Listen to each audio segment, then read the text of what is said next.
তো নির্বাচন হলে বা নির্বাচন পরবর্তী সরকার কি এই সংস্কারগুলো অব্যাহত রাখবে বলে আপনি মনে করেন? যেটা আমি সেটাই বলতেছিলাম, বিচার বিভাগের স্বাধীনতা থাকাটা অত্যন্ত প্রয়োজন এবং এই সরকারেরও চাই এটা হোক। কিন্তু এখন গণভোটে যদি সব কিছু না হয়ে যায় তাহলে তো আমার কাছে সন্দেহ লাগতেছে যে আমাদের এই সংস্কার কোনোটাই হয়তো হবে না।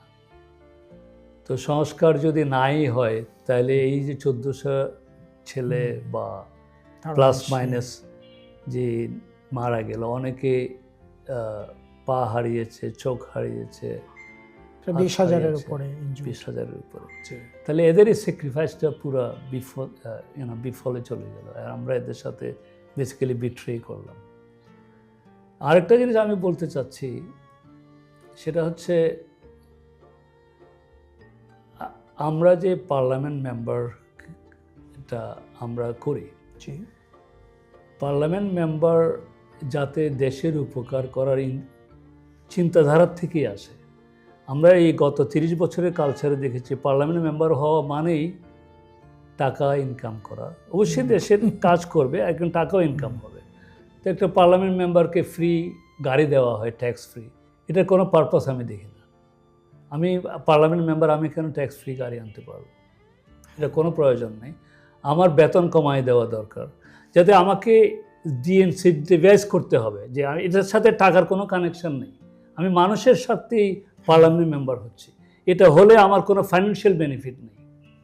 উদাহরণস্বরূপ আমি বলি, টেক্সাসে যে সিনেটে ওদের কোনো বেতন নেই। আচ্ছা, টেক্সাস সিনেটরদের কোনো বেতন নেই, ওই জন্য ওখানে কোনো করাপশন নেই।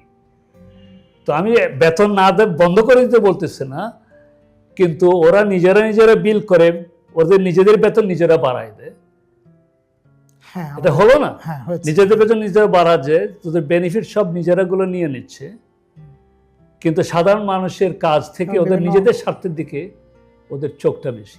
আবার বিভিন্ন আপনার যে স্থানীয় সরকারের বিভিন্ন বডিতে এরা উপদেষ্টা হিসাবে বা বিভিন্ন জায়গায় ওনাদের সুযোগ থাকে, যেগুলো আপনার একটা করাপশন, একটা লোপহুলের একটা সম্ভাবনা আমরা দেখি এমপিদের। এগুলো নিয়ে আবার আসলে তো আমরা জানি না যে সংস্কার কতটুকু হবে, কতটুকু ধরে রাখা যাবে।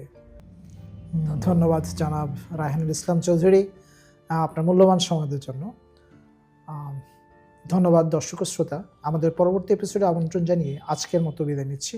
আল্লাহ হাফেজ, সবাই ভালো থাকবেন। আসসালামু আলাইকুম।